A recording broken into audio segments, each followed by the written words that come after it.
Welcome to 20th Century Geek.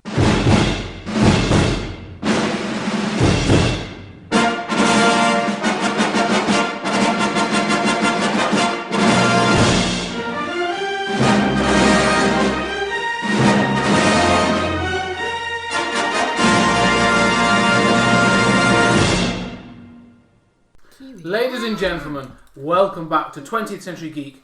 I'm your regular host, Scott Weatherly, and this is our Christmas show. Now, everybody else out there, they're going to be talking about Christmas movies, Christmas TV specials. I didn't want to do that. I wanted to do something special. I wanted to do something different. So I wanted to talk about cartoons. I wanted to be fun. I wanted it to be exciting. I wanted it to be sort of for the kids, maybe.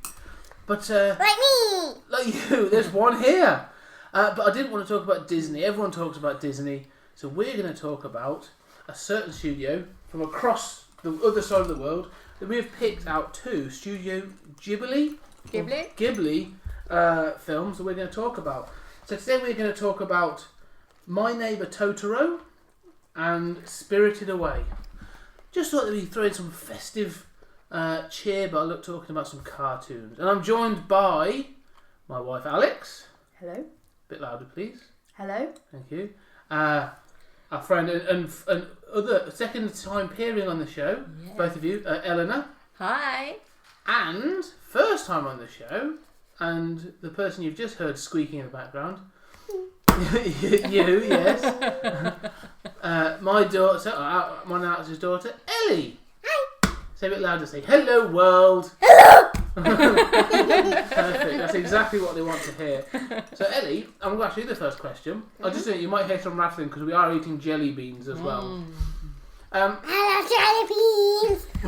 Yeah, you like the sugar. And don't forget Smarties! And Smarties. We're just feeding the sugar by the kilogram.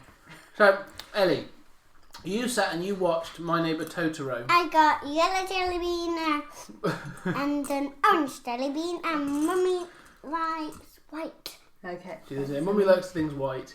It's a real problem. Anyway, Ellie, the weekend we watched My Neighbor Totoro. What did you think about it? Did you like it? I loved it. I don't like it. I love You didn't like it. You loved it. Mm-hmm. What did you like about it? it. I like the Totoro bit. You like the Totoro bit. So Yeah. You like the character of Totoro. Yeah. What about the two little girls in it? Yeah, I like those. You like those? Should we just do a quick summary of the story? Because it doesn't really have a linear kind of story, is it?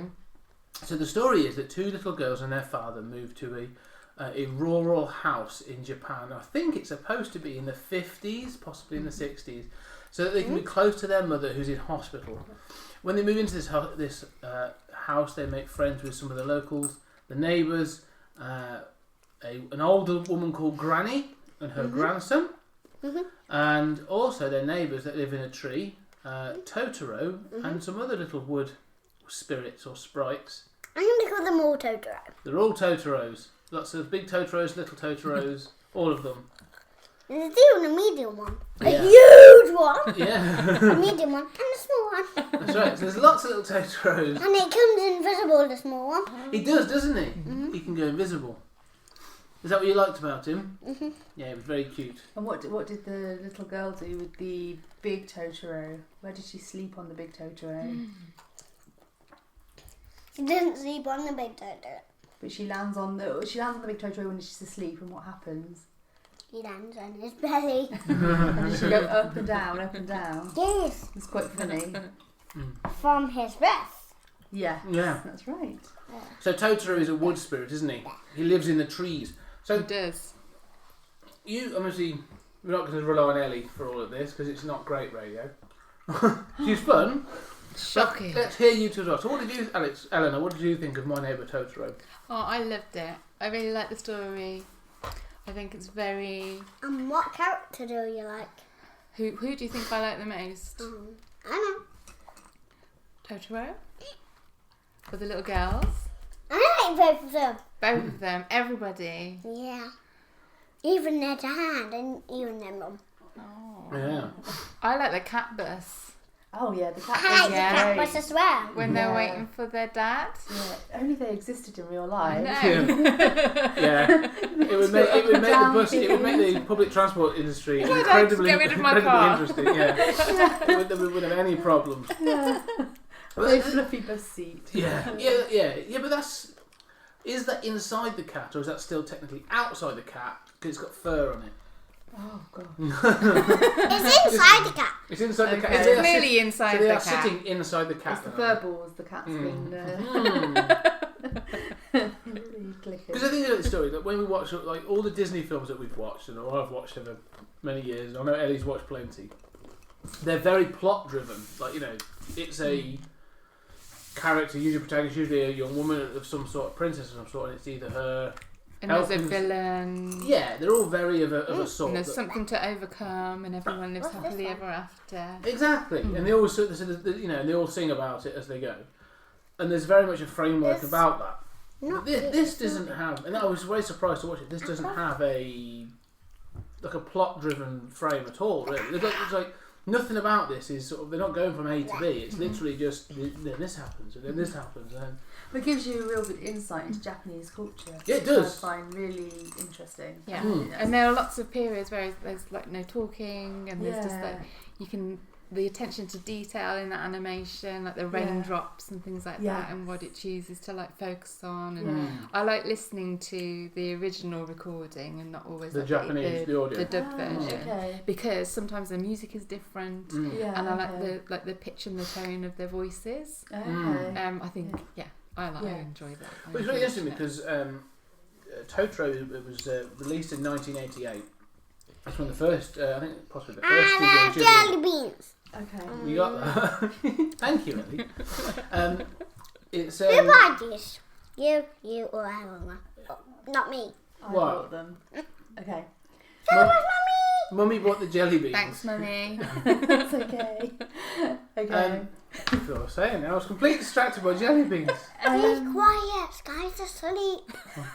I can't be quiet recording a podcast. I can't be quiet because for the dog.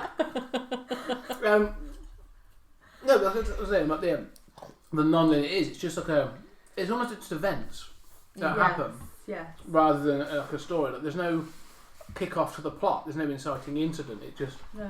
Yeah. sort of happens. You to pick it up. Yeah. I remember what I was going. Oh yeah, you say it then. Yeah. Totoro was released in 1988.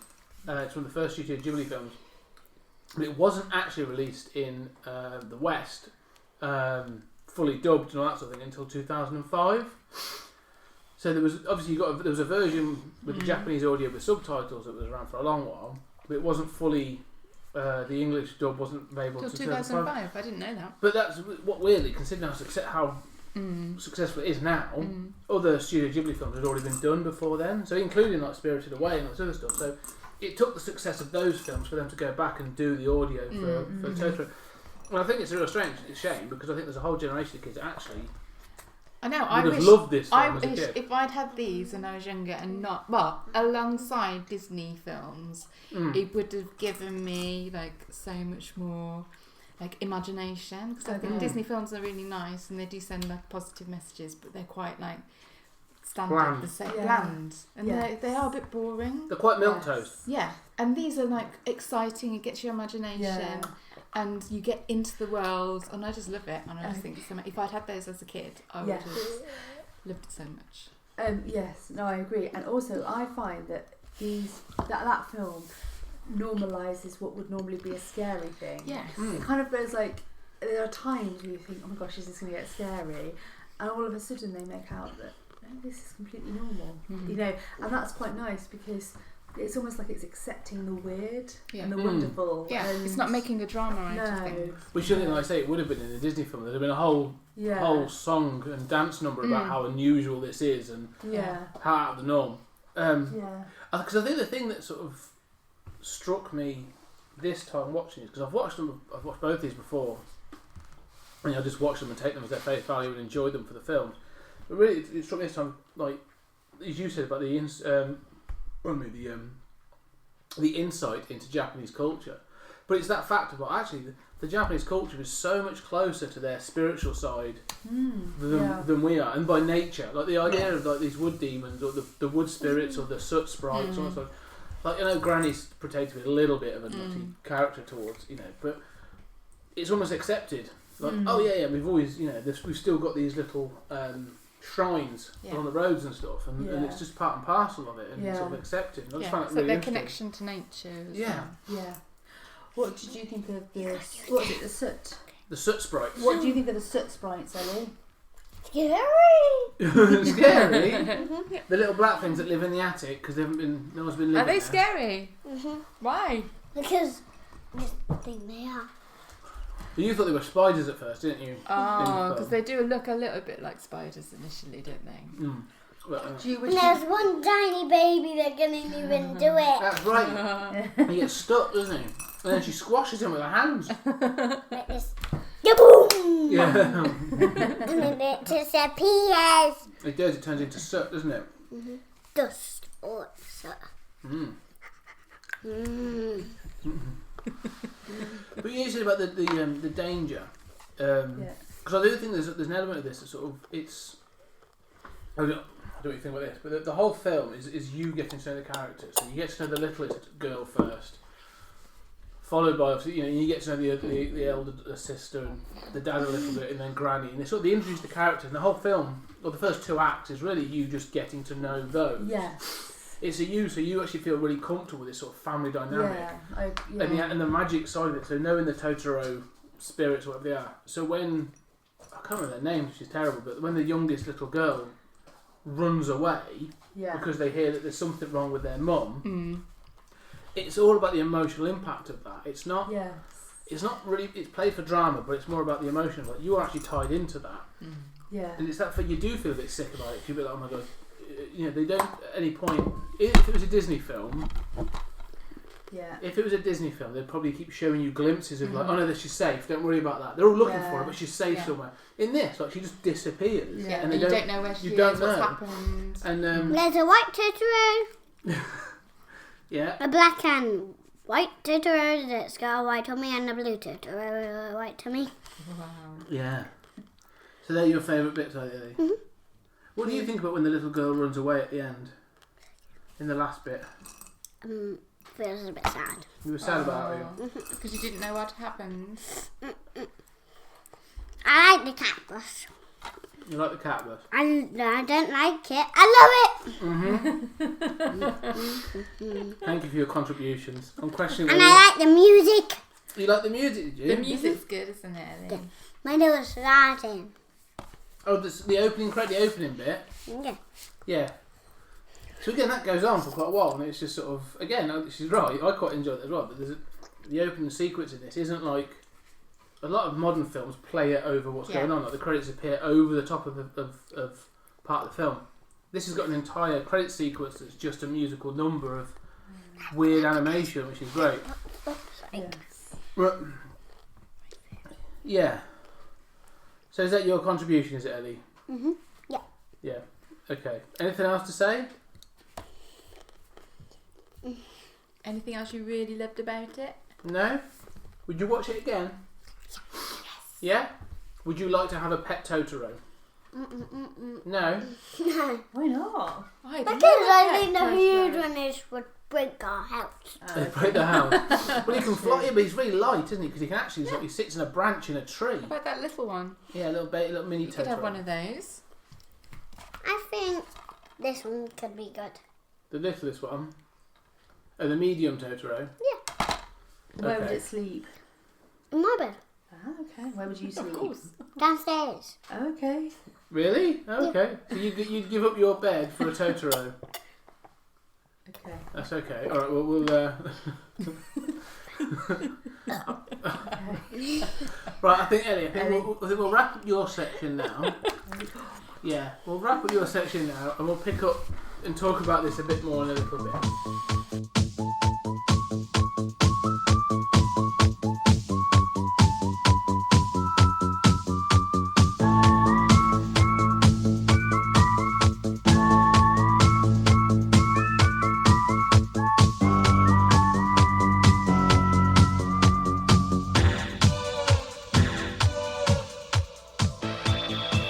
Okay, ladies and gentlemen, took a short break there. One member of our crew has adjourned to bed.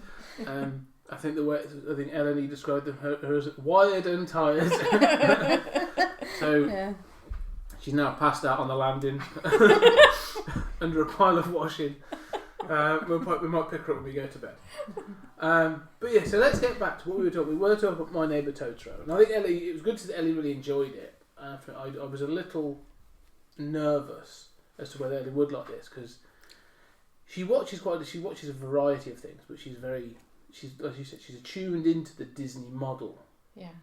And so this is just a thing. I didn't know she'd get it. I'm not sure whether she is attuned to the Disney model. In that, I think she's very broad in her taste. She likes to watch lots of different TV programs. I do that. Yeah, she does definitely. I think what I can't get over is how much she remembered from watching it one time. Yeah. Because I watched it that one time too, and some of the stuff she was saying I'd completely forgotten about. Yeah. So her memory for recall, and the fact that she's paying so much attention to the detail is quite amazing. Really. It really shows the way her brain works. Yeah, but it's because of the imagination in it. And I think that appeals to the fantasy element. Really appeals to her. Because even when we watched it, she actually asked me a really interesting question. There's a scene in it where the little girls have planted. They were given a bag. They're given a bag of acorns by Totoro as a thank you for being given an umbrella, which is such a sweet scene. So sweet. And they plant them, and the little girl just sits and watches them to see if they grow, like day after day after day. And then one night, the three little the Totoros, if you want to call them, they come and they use magic to help them grow. Yeah. But the other night, they all do the lift up their arms and they all roar. And the thing becomes massive, and then they fly around it and all that sort of thing. But when they wake up in the morning, they're just little shoots. Yeah. And Ellie actually asked me, she said, "Was that a dream?" Yeah. So she, like I say, she's not. Yeah, and that really shocked me that she asked that question. Yeah. Like, oh, was that bit real, or was that? Yeah. It's happened, but it hasn't happened. Do you know what I mean? Yeah. And it's funny that part of the whole, like, it's all, there are other parts in it as well where you could say, is that part a dream? Is the whole thing a dream? But it's because you've seen it grow into this massive tree, and in the morning it's back down to the little roots again. Yeah. Yes. And that's it. There are elements you could actually say for this whole film that actually it's just a fantasy. Yeah. It's a kid's fantasy. There's none of this actually happens. Yes. Again, the only thing where you think could happen is the very, very end when the youngest girls ran away. And they eventually get the cat bus that takes them to the hospital to see her mum, and they leave the corn. Yeah. But even that, I suppose there could be ways of doing it. It's just yeah. Yeah, I think it really appeals to kids because of that imagination. Like, there's still quite a real story there, like with the kids with their mother, and it's quite sad in a way. It's not all, happy. It's quite real. Yes. Agree. But it's the imagination, it's like the escapism, like with having these creatures in the forest that are looking out for them and exploring like new place. Yeah. Yeah. You just tap into that idea of childhood and the innocence of it, I suppose. And especially you could compare it to things like C.S. Lewis and Chronicles of Narnia and 5 Children and It. Those sorts of films are actually, it's like, you can always say, like, it's only the children that have access to that magic. Well, but what's interesting is in this, it's the parents that are acknowledging it as well. Yes, they don't dismiss it. No, so you could say it's part of the child's imagination, but I like that the parents don't dismiss it, and they almost encourage the imagination in the children. Yeah. And I think that shows in the children's characters from the start of how well-rounded they are, because the parents have almost they're acknowledging the abstract thoughts and the whatever's going on, whether they see it or not. They're kind of encouraging that, which is nice to see in a film. Yeah. Rather than disbelieving the children. But I do think, I think that's a part of that Eastern sort of, almost like the Eastern approach to things, because they're more accepting and they acknowledge their mythologies a lot more than we do in the West. So I think there's sort of that thing about if kids are talking about it, it's almost like, well, yeah, it's just part and parcel. We sort of talk about it. So it's really nice to see that they're not. Yeah. Imagination isn't just packed away when when you grow up. It's it's all part. We're all still part of it. Sort of thing. You're right. I think it's really nice. Yeah, definitely. Yes. So yes, that's Totoro. So yeah, I think it's a really good film. I think it does stand up, and the fact it was it's 1988. This was when Disney were a bit on the rocks actually. At this point, the 80s were a really bad time for them. They had Basil, Great Mouse Detective, Black Cauldron, a couple of others that weren't very good. It wasn't until 1989 and The Little Mermaid that they started to sort of pull themselves out of their doldrums. So this, like you said, if this had been available in 1988 with English language dub, I think this film would be massive now. I think it really deserves. This time of year, at Christmas, I think it's a film that I think is really nice, really sweet. It's a lovely family film. Yeah, it is. I mean, it's weird. It's a PG rating, which I don't know, but I think again because of maybe there's elements I say of threat towards the end. The little girl goes missing. And also, like I say, the emotion that goes with knowing about their mother being ill and stuff. So it's not an easy ride from an emotional point of view. No. But yeah, I think this film would have been a massive success in the West if this had had an English dub when it was first released. Yeah. And I feel quite sad that I didn't find this until I was in my sort of early 30s, really. That I do feel I missed out. So we'll pack up on Totoro. And I do recommend it, so find that, because the Ghibli collector... Is it Studio Ghibili or Ghibli? I've never really... Studio Ghibli, I say. Yeah. Whether that's right, who knows? Because what we should highlight as well is... I can't find the credits now, that's terrible. Because they're all directed by... I know his last name, Miyazaki. Oh, yeah. Hayao Miyazaki. Hayao Miyazaki writes and directs all of these. Yeah. And people say to him, like, oh, he's Japan's Walt Disney. But he's so much more than that, I think. God, yeah. You know, Disney had issues. I might get into that one day on a show. His head's in the jar apparently somewhere at the moment. That's false, apparently. Apparently that's false, which is really sad, because for years I thought, like, oh yeah, his head's in a jar. And then, I don't know if you ever watched Futurama, the spin-off of... So that, the idea of the jars... the heads in jars, and all the presidents in jars. The idea of that came because of this myth that Disney's head was in a jar, waiting to be cryogenically sort of unfrozen and attached to some body somewhere, possibly a large mouse. We don't know. But Disney he wanted people to be happy, but he wasn't the full imagination behind a lot of those films. There were other people involved, but Hayao Miyazaki is like the full imagination force behind these. He's sort of like you'll notice even character designs that sort of like follow through, because he does a lot of the artwork himself as well. There's a Totoro book. Totoro was turned into a manga, a comic manga as well, and he wrote and drew all that as well. So quite impressive really as a sort of as an imagination. Okay, so that's my neighbour Totoro. So we're going to talk about the second of the series, the second film we're going to talk about, which is much more recent, 2002. Spirited Away. Now I watched this yesterday. You missed because you had to do. Alex missed it because you had to do work. But you have seen it. Obviously, you have watched it. Well, I haven't seen it from beginning to end. Have you not? Okay. No, I've only. So I feel I probably can't comment too much on this, but I've seen bits of it because you've watched it several times when I've been in the room doing other things, and it's caught my attention every single time. So I feel like I've watched the same bits over and over. Because even last night when I popped into the living room, it was the bit where the parents turned into the pigs. And I remember thinking, I've seen this like 3 times yet. I've never seen this film from beginning to end. Oh, you need to watch and it the whole I stood there for like 5-10 minutes watching it because it just grabs my attention. And I can't wait to watch the whole thing from beginning to end. And I really wish I probably had before we were talking. But yes, I do like what I've seen so far. But yes.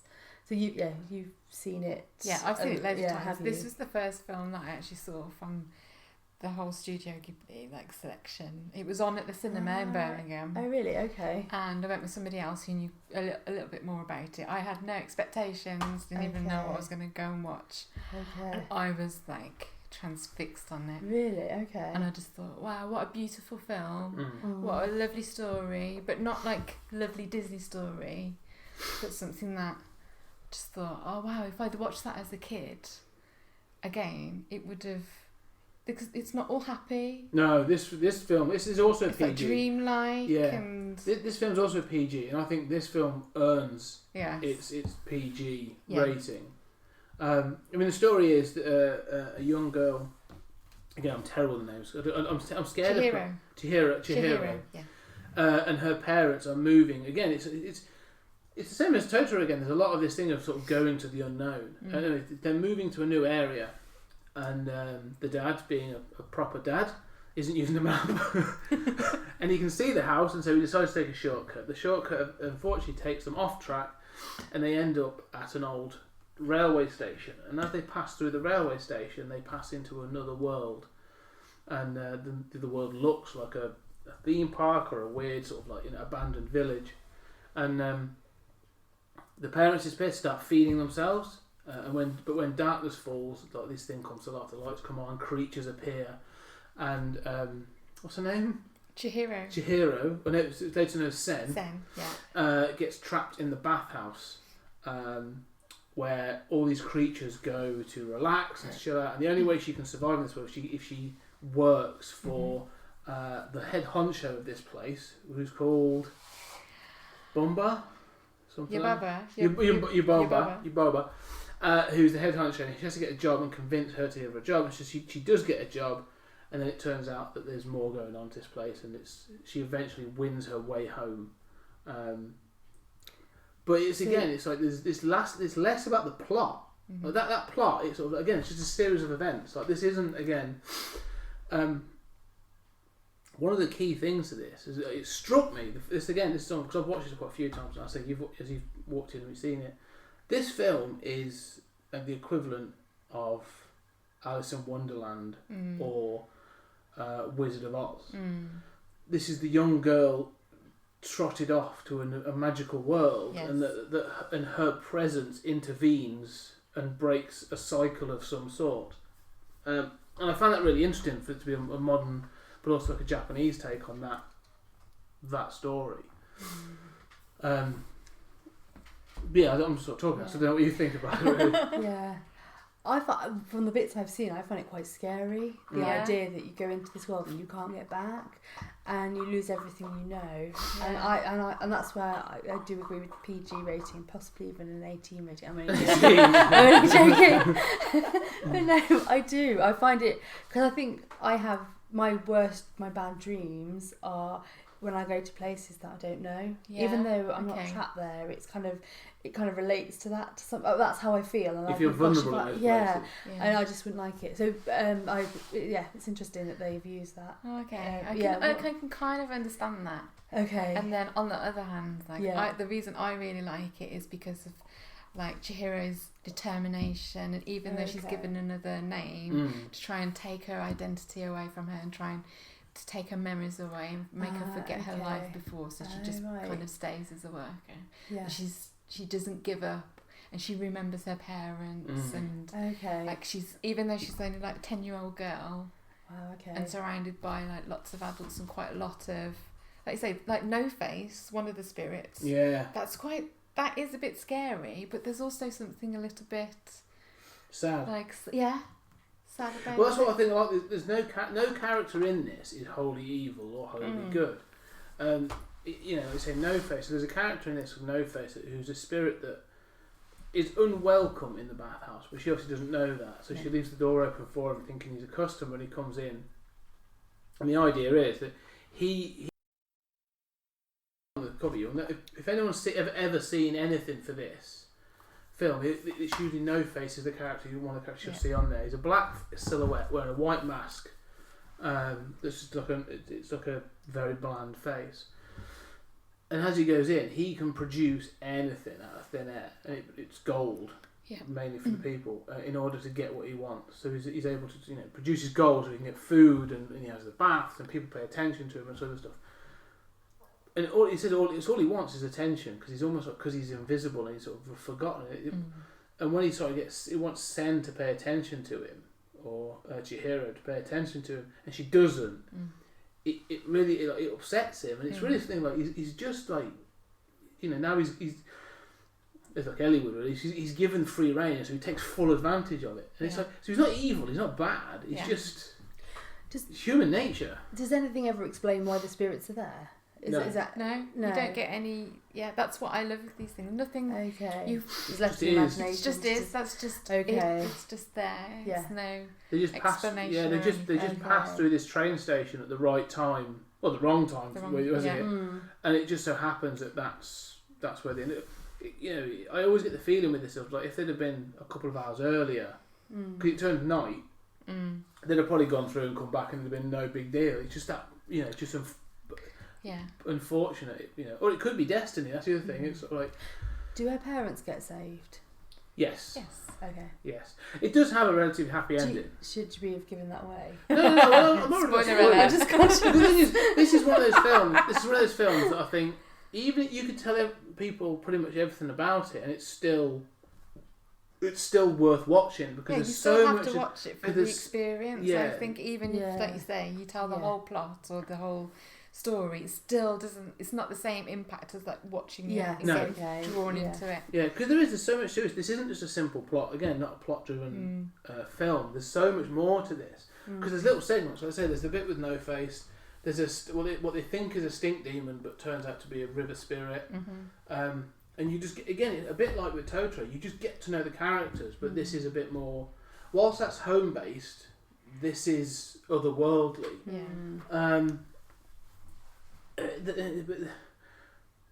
The other thing is it's almost like lurches from one thing to the other as well. Like, it gets weirder. Like each time, it just gets weirder and weirder. There are characters in it. There's a character called the Boiler Man. So there's the bathhouse where they work, live and work is, as you can imagine, it's a bath, so everything must be warm. So the fires have got to keep stoked lots of things under the bathhouse, and they go under. There's a guy there who is got 6 arms.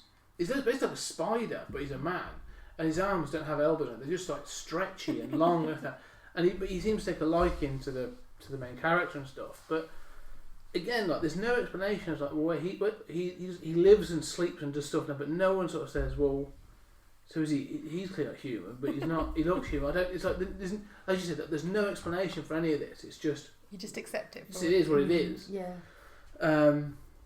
Because the biggest sort of reveal of this film that sort of drives the plot towards the end is that you realise that Boba, yes, the baddie, the head honcho of the bathhouse, has got a twin sister, and it plays into that thing again of like the Wizard of Oz, of the the good witch and the bad witch. Yeah. But they're not quite good witch and bad witch because in many ways they're almost as bad as each other. But they're like, she keeps these people in jobs and she looks after them more in the bathhouse, but she's just a bit greedy and and then the other one's a bit more like, oh no, I'm sort of all the eco and all this other stuff. But if you mess with my stuff, I'm still gonna cut you, sort of thing. And yeah, it's just weird. Like she turns the big baby into a mouse. I was going to say there's also like I like the humour in Spirited Away with the little characters. Like when he's turned into a mouse, and then there's the bird as well. there are parts in it. Who was the bird originally? I can't remember who the bird. Because there's a character that gets turned into the bird. It's very weird. But I love that. I love those characters because they're really sweet and there are really like funny parts in it. That when look at the scary bits in it, I think. But that's it, and that's why it's so well balanced. And you say about the humour. There's a great bit that really makes me laugh. Like one of the things that is to hear is she's told she needs to get a job. Like if she wants to survive here, if she wants to exist, like if she doesn't have a job, she doesn't exist, and therefore she'll disappear. She has to have a job, so she goes to the boiler man to try and get a job, and he's like, "No, leave me alone. I'm too busy."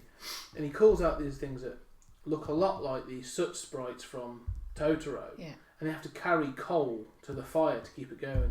And one of them trips, and the coal falls on top of it. And so she helps it. So she's like, "Oh," she feels really sorry for it.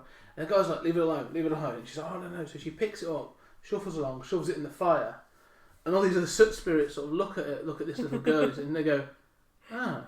So they all drop their coal on top of them.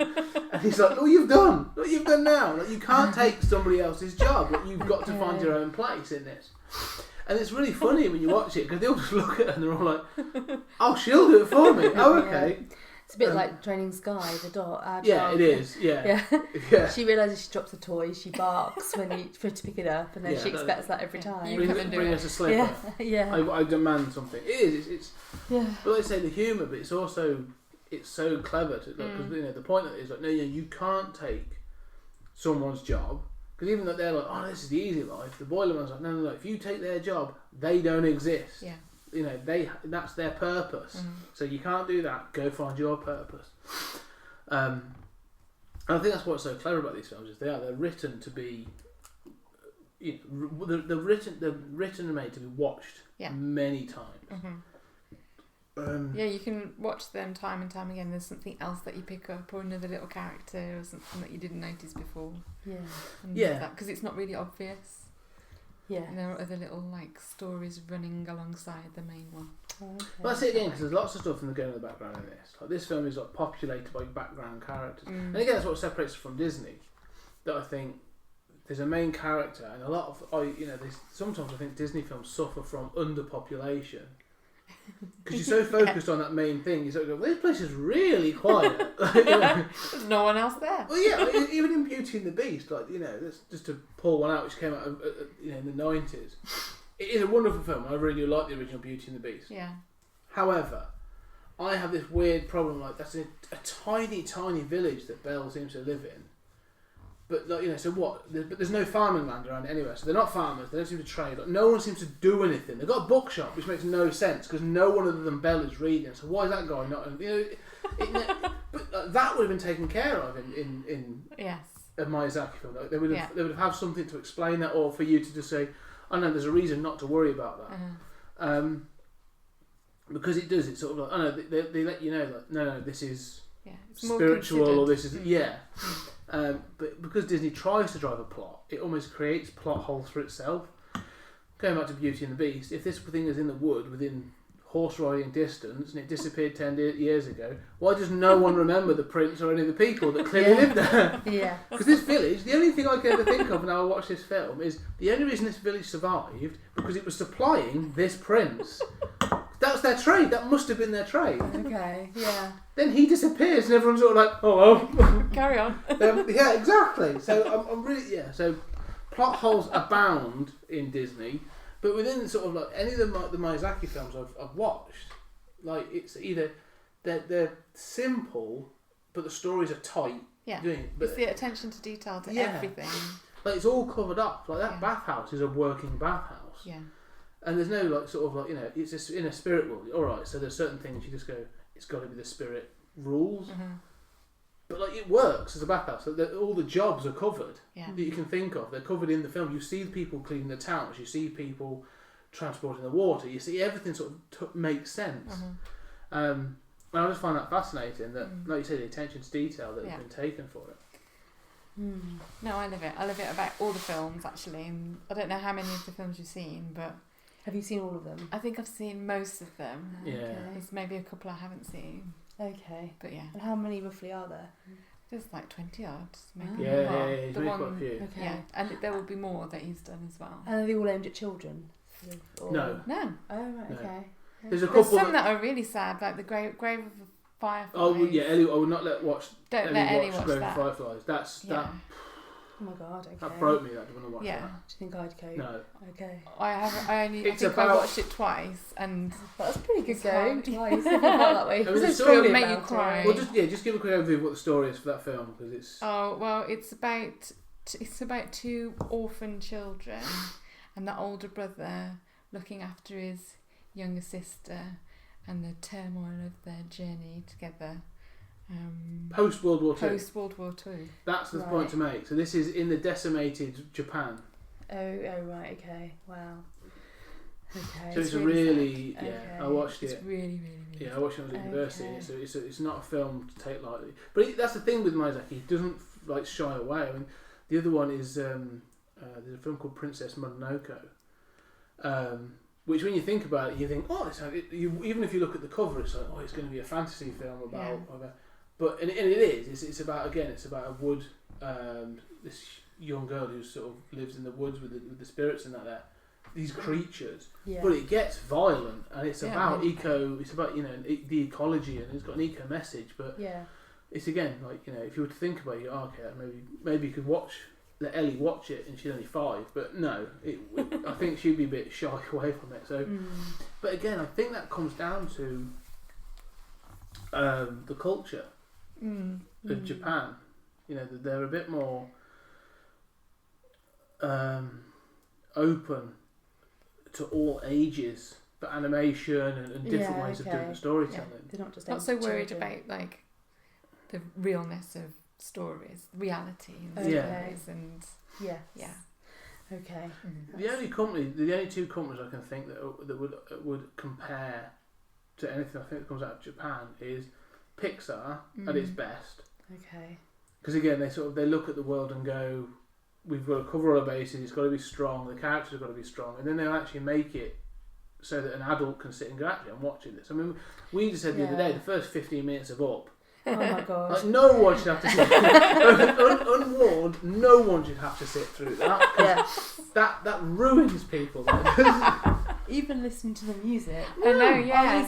I have when I work sometimes I listen to piano music. Yeah. They play the piano Disney version of it, and just hearing it, Aww. and I just think, and then sometimes they have the picture showing in the background, and I really can't watch the picture of it. You know, there's no just watching that. Sad, So you know, and I think that there are other, even the original like, Toy Story. You watch the toy. There's a part in Toy Story. Even think about it makes me feel weird. But the moment in Toy Story 3, I don't know if you've seen Toy Story 3. Yeah. They've escaped and they all get dumped in the trash in the tip. And they think they're all going to go into the furnace and they all hold hands and stuff. And you're like, Jesus Christ! Like, these are toys. Firstly, they're toys. And then there's two elements. Why am I getting upset about this? But then I'm thinking, no, because I love these characters and I've learned to grow them. And I think that's the difference. Like I say, with these films, you are led, and because they're such strong characters, you are led to love and appreciate these characters. Yeah. Then they do something to them. Yes. You know what I mean? It's not just a sort of like, here you go. Yeah. Yeah. Opening with a strong musical number. Yeah. I think that's why I think they work so well. Yeah. Yeah. And you don't love them because they're all like cutesy and there's something like typically obvious like why you should love them. Yeah. You just It's almost the character that comes through. Yeah, exactly. The character driven rather than anything else. And the other company I think that's growing that way and trying these new things is a company called Leica. And Leica is it's a stop motion animation studio. Yeah. And they've made films. They make some really odd films, but I love them. They made Paranorman, which is one of my favourite Halloween films. Yeah. Kubo and the Two Strings. Yeah. The Box Trolls. They actually helped do the animation for Tim Burton's Corpse Bride, that sort of thing. So, but again, those films, like Kubo and the Two Strings, is again, it's actually a Japanese tale. But again, it's like you can watch it as a kid. A kid could sit there and watch it and go, "Oh, this is pretty, and this is what's happening." But you can watch it as an adult and you go, "Oh, okay, there's actually there's a family dynamic thing going on here. He's done this. There's a lot more going on." Yeah. And I think that's why Disney has struggled at times, because they do say they zero in on that kiddie audience. And I think you can grow out of Disney, whilst I think you can sort of grow into. Definitely. You grow to appreciate some like Studio Ghibili films. Well, I didn't watch Spirited Away, and I was in my. How old am I now? Sorry, I can edit it out if you want. 34, 35? Maybe I was like early 20s. Okay. Yeah. And I just think. Yeah. And I've watched all of the others since then. And I'm like 35 now, and if I'd started watching them now, I would have fallen in love with them. Yeah. Now it's not like a kid thing. Like when you watch Disney. Yeah. When you're an adult, it's not quite the same. No, I agree. There are films I go back to. There are Disney films you go back to, and you think, I loved that as a kid. And you watch it now, and you go, it's not as good, or I start to see flaws in the animation, or the plot, or other things, which is a shame. But yeah, I'm growing more into these, and I think there are more I'd like to get to expose Ellie to them as well. So like, and because I think that's something I've tried to do. Is I've tried to say to Ellie, like, that there is more when it comes to cartoons. Like, you don't have to watch those. Like, here's all this other stuff. Like, you know. But she is quite open and to she's that, good, though. like, Yeah, she's quite good at watching quite a variety. Well, of she's stuff. weird, isn't she? I thought you may have got that from her love of jelly beans. But Ellie will sit and watch things, and like I say, she's watching jump into a cartoon called Motown Magic at the moment, which I think is fantastic on Netflix. And she's asking questions about the music.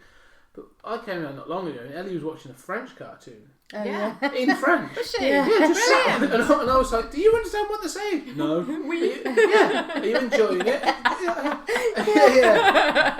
Papa, oh, Papa, you're so ignorant.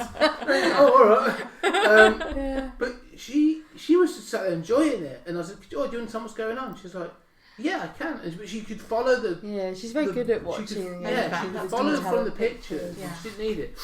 So, you know, I was really impressed with that. I don't think I could have done. Yeah. If you showed me, even now, if it's got subtitles, I'm a bit like, oh, it's too hard work. You've got to read. I'm going to read as well. Just in case. If I miss some... If I watch a subtitled film and I miss a thing and I have to go back to read, it really upsets me. But just think how lucky we are. How lucky we are in a way speaking English, because actually there's a lot of countries where they have subtitles all the time for a lot of American movies. Oh yeah. They will always have to read. But it's and it's I accept that's one of my faults though, that I don't read fast enough, because there are films I'd like to watch, and there are films on like Netflix and stuff, and other films I go, I really want to watch that, but I'm not sure I can read fast enough to get the subtitles. So yeah, when they do the dubbed versions, I sometimes watch the dubbed versions, and then I'll go back and I'll watch as you do. I'll watch the original audio, so I can get that the real feel for it. Yeah, I do like the original recordings. Maybe we'll do that. Make Ellie watch the Japanese version with the Japanese audio. Well, she was fascinated by the writing, the Japanese writing. Yes. The letters. Yeah, because it's so different. Yeah. Yeah, because I explained that. They write from right to left, and up, down. Yeah. And she was like, what? Yeah. You have to explain it a couple of times to me. To get my head round. Yeah. Well, the thing is that these sort of... that's just one of those things, isn't it? That, you know, it's a completely different culture shift to the extent that when you buy manga comics, even the ones that are in English now, you have to read them back to front. Yeah. So when you open it, if you get it as a book, if you open the cover, it's like no. There's a thing that's like no. Oh really? You start at the other end. Yeah. So like, if this is your first one, and there's a little thing that says, oh no, this is how you read it. I was just say no with a wagging finger like that. Well, some of them do. I'm disappointed. I think it's Dark Horse. Okay. They do. There's like a picture of someone going no. Go back to the back. Because I've read some of that you do. If you're sat and someone doesn't know, and you're reading a book backwards, they do think, you're probably a bit loopy. A bit special. Yeah.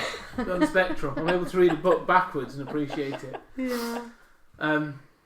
But yeah, so that's the two of those. But I honestly think that, like, this time of year at Christmas, everyone sort of dives in. They always try and pull out some animation for the kids, and I think it's easy to pull out a Disney film. I think it's easy to pull out Dumbo or Cinderella. No, forget the early ones. I've really gone off those. But to some of the 90s ones, Beauty and the Beast, Little Mermaid, and go, oh, just sit and watch this. But I think it is worth tracking down and pulling out some of these other animations and these other studios that have done things. I think Studio Ghibili and Totoro in particular, I think, is a really good one, because it's an easy one you can guarantee the kids are gonna like. Yeah, definitely. Just don't make them watch Princess Madoka and the Grave of the Fireflies. Sad Christmas. Yes. Sad times. Yeah. Emotionally scarred children from an early age. Yeah. But yeah. Cool, thank you very much. Any final thoughts on those two films? I really want to watch Spirited Away. Yeah, I'm thinking in my head, I really want to watch it really soon, because you need to. It sounds really good, because I've not got beyond really the work at the bathhouse. I think the one I might have watched, she's only just started there, so I really want to watch it. You should watch it. Between now and Christmas, I will make every effort. I really think we should. I think Ellie should watch it with us. Just brace ourselves for some of the characters, because there's some character designs in there that are a little weird as well. Yeah, they're a little weird. But I think that's what I like about it, is that they are a little weird. Yeah. They're unexpected sometimes, especially if you've been used to the Disney stuff. Well, even if you're used to like just Western culture, I think it's like you said, it's a glimpse into sort of a different culture's way of looking at the spirit world and you know, the way things work, especially because it's so linked with nature. Yeah. Okay, so we'll wrap up there. Thank you very much, Eleanor. It was good to talk with you. Thank you, Alex. Thank you. No, it's been good. Thank you. And thank you guys for listening. I really appreciate it. I hope you've had a fantastic Christmas. I hope you got what you wanted. I hope you're all sat there, stuffed, fat, and feeling a little bit sick, because that's how it's supposed to be at Christmas. So in the new year, we'll be doing something different. I'm going to be setting some different things up, and I'll go into detail about those on the next show. But for now, Merry Christmas. Have a fantastic new year. And if you want to talk to us, get in contact. Try the social medias at 20th Century Geek on Twitter, and just look for 20th Century Geek on the Facebook, Tumblr, Instagram. We've got some great stuff on there. And of course, you can email us at 20thcenturygeek@gmail.com. And if you want to, for the new year, it's always good to try and keep those lights on in 20th Century Towers. We have got a Patreon account. So if anyone wants to go over there, just check out. We've got some fantastic material. It's subscriber-only content. It's like 20th Century Geek late. So yeah, it's where it gets funky. So go check those out. But in the meantime, thank you very much, and we'll speak again soon.